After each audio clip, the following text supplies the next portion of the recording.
Hello and welcome to Cartoonist Kayfabe. My name is Jim Rugg. I'm Ed Piscor. And I'm Tom Scholey. Going to look at a classic European erotic graphic novel, Kris Kool by Caza. Before we do, Ed, tell us about Red Room. Let's go for horror eroticism, man. Red Room, Murder on the Dark Web for Fun and Profit is the name of the game. These comics, a couple months ago, there were 0 issues. Now there's 4. And every issue is completely self-contained. So get your hands on an issue. Give an issue a shot.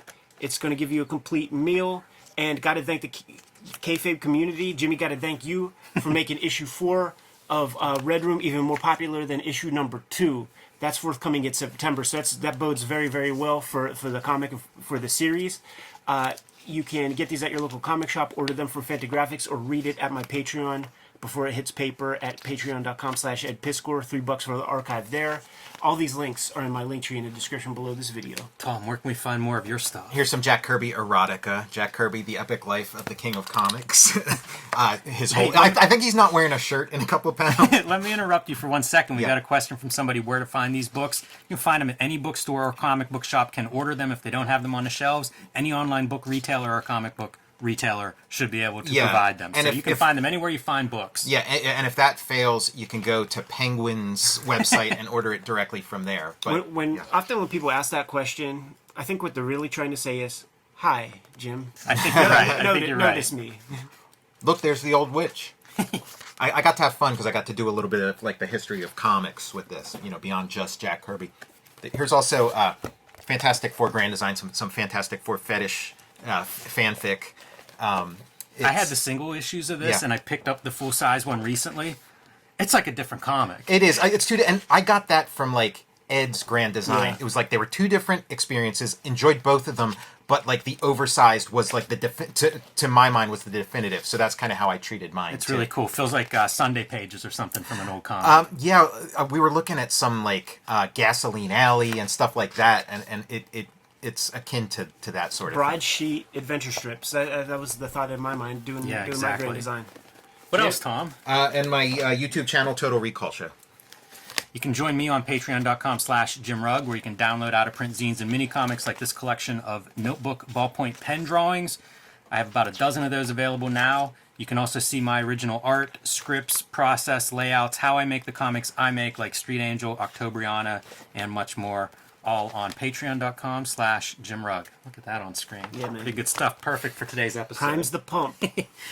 So this is a graphic novel out of Europe, I believe published in France for the first time in like 1970, around then, and never in English until now. I actually had bought this online, digital copy in, I guess, French or Italian, a couple years before this came out, just because I love the art so much. Yeah. But it is part of the school of, like, well, I brought a couple to kind of showcase just some context for this, but it's contemporary of Barbarella, Pravda Guy Pilardt, and Droulet's Lone Sloan, which I don't know which volume this is, but to give some context of what was going on at the time, starting to do these erotic graphic novels, maybe some sci-fi, but they started doing this in France, and it was like controversial, of course. These aren't kids' books. Is this Joe Biden? Yeah, right. It totally looks like him. Caza, I'm pretty familiar with him. I think I'm familiar with him, I should say. Not familiar with this style, but what I associate him with is like Mobius clone in the pages of Heavy Metal. That's interesting. His background is advertising for the first 10 years of his career before he switches over and, comes out with this. And certainly this looks very Guy Pilar, so it's possible he's sort of... I don't know most of his work. I barely know this stuff. You're thinking maybe he's a little bit of like a journeyman where he's like kind of seeing what's hot it's and possible. going with that? Yeah, it's possible because he does continue to do work, as you say, in Metal Hurlant, maybe Heavy Metal too, and, certainly possibly changing. I mean, imagine this is his first comic, essentially, so... How many cartoonists really remain true to that first comic that appears? I love this aesthetic. And I understand it probably might have looked dated a couple years later or whatever, but this is beautiful. I find it instructive because of how we get to work with color now. This would be preposterous as an American comic, trying to think about color with this stuff in 1970 whenever it's published. But now it's kind of like, it's another way to think about color and line working together for, like, me, in terms of, like, what I can actually apply to it. And I love these kind of bright colors. So Yeah. it speaks to me in a lot of ways, Yeah, the color, in the that drawing, way. And does have some of those, as you say, Tom, could be certainly traced to a certain era, But we're of sort a of time we're period. past that point. So like a couple years after this stuff's hot, it's going to look totally out of style. But then for the rest of eternity, it's classic. Right. I love these kind of pages where like black and white becomes a color that he's using as part of it. And then I would also point out like some of his lettering and sound effects, because this is re-lettered, Yeah, of course. obviously. But some of these, like the sound effects that are part of it, I think are a pretty great graphic. Jim, this is like your black Element. light aesthetic. Yeah, very similar. It's it's bright flat colors, which is essentially what I was doing with the blacklight. Super Production. inventive panel layouts and page layouts as well. Yeah, and relatively easy to follow, in terms of the narrative. Like some of those more outlandish page layouts aren't really compromising too much of what's going on. It's loosely a science fiction story where this guy's like a smuggler. You don't say. Sci-fi? You don't say. They want him to go to Venus to bring back these flower women. He decides that he gets infatuated with the first flower woman that he encounters, so becomes an outlaw in this bigger scam. So it's like Peter Max, Yellow Submarine, like that. Very kind of- much. I think that's a pretty good analogy. We looked at like Mod Love in that weird comics list. Who knows who drew that? Not too far removed from this kind of stuff. Yeah, and this look is at a whole aesthetic. this is the stuff that I really love too. Whenever he kind of leans into the psychedelic in a way that that's a liquid surface. I even have Perfect. Neil Adams heavy metal comics where he plays with this kind of thing, and that Kaze Shinobu dude would butt up these disparate colors and get them to look at that. Is that Magritte? Yes. Well, I mean, I can see Yeah. this aesthetic and approach kind of evolving into like a Mobius. Like you're getting there with it, just a different way of rendering, but similar subject matter. Yeah, it's so hard to tell too whenever you have guys who are contemporaries and like how many people are really able to do this, like it's a very small number and they're I'm sure aware of each other and looking at each other and looking at the same stuff, whatever the third party elements are that they're looking at and talking about. But pretty inventive. Like, I see this stuff and it's almost color is standing for black. You could imagine this purple being like your black shadow, especially around like a glasses frame and an eyeball. But instead, in this case, put a color on it. It's a Milton Glaser, Bob Dylan That's joint. a really good pull for comparing. In Pittsburgh. college, I had a poster of the Beatles that was like this kind of. I mean, that's the Warhol gimmick, Yeah. you know? And the cool thing about this, like Guy Peelart is these are cartoonists playing with pop culture stuff as opposed to like Warhol or like Lichtenstein who have a disrespect for comics in a way or just like are thumbing their nose at comics. So I appreciate it for that sort of aspect. Look at this stuff like what would be maybe a screen in some places, but clearly not a Hand-drawn. screen. Like he's hand drawing those dots, but he's starting from that screen place. Movie posters, I think, are something you could see some comparison with like compositions that he's building and playing with the figure.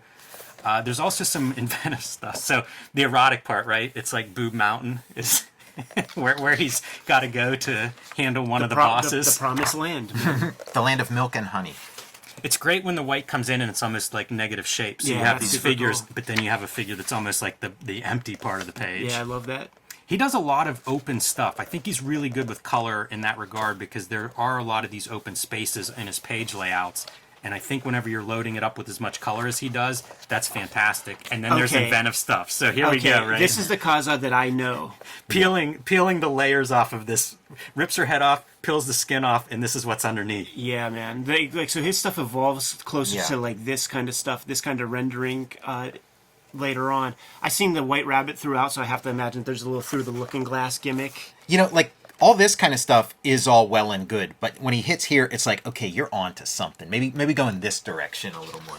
Yeah, it makes sense if that is ultimately the direction that he goes with that. But I like the I feel like that's one of juxtaposition. those amazing It is images nice. within this. Because he had that vaginal detente piece at the bottom, but it's the cartoon mouth.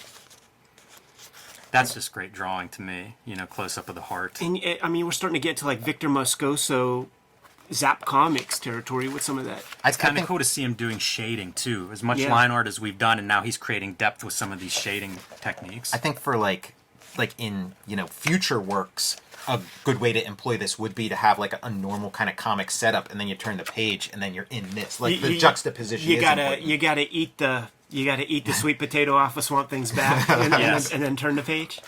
And this edition, pretty nice. Here's your list of like extras, and there's even original art and stuff as part of the extras.